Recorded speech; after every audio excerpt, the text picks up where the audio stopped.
G'day, it's time for today's glow up. Now a glow up is generally when you go from something like this to something like this.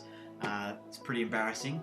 And a glow up generally concerns the outward appearance, but we're talking about a glow up on the inside where you spend time with Jesus to become more like him.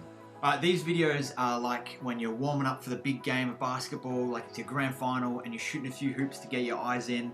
It's just a precursor to the actual game. It helps, but from here we want you to springboard into the game itself.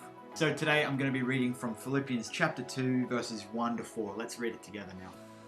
Therefore, if you have any encouragement from being united with Christ, if any comfort from his love, if any common sharing in the Spirit, if any tenderness and compassion, then make my joy complete by being like-minded, having the same love, being one in the Spirit and of one mind. Do nothing out of selfish ambition or vain conceit. Rather, in humility, value others above yourselves, not looking to your own interests, but each of you to the interests of others.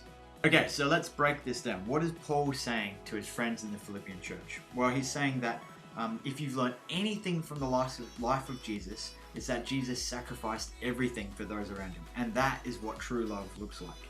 And he's saying, if you want to make me happy at all, then try and be more like Jesus. Do nothing out of selfish ambition. He's trying to encourage them not to be selfish. He's trying to tell them to consider other people above themselves. And this is really important for us.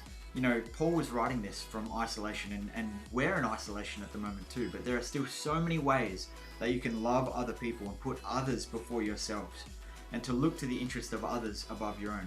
With your parents, with your friends, with those people that you're in contact throughout the week, with your teachers at school. How can you look outside of yourself to show the love that Jesus has first shown you? How else are people in the world going to know who Jesus is if we're not self-sacrificial with our own time and efforts as well? Okay, so it's really important now that you read back over this text a couple of times, see what God is trying to teach you through it. Are there ways that you can be serving the people around you and looking to others' interests above your own? We just hope that you pray through this and that it teaches you something about how you can love others just as Jesus has loved you. We hope you have a great rest of your day. Perfect. Great. I'm done. Now.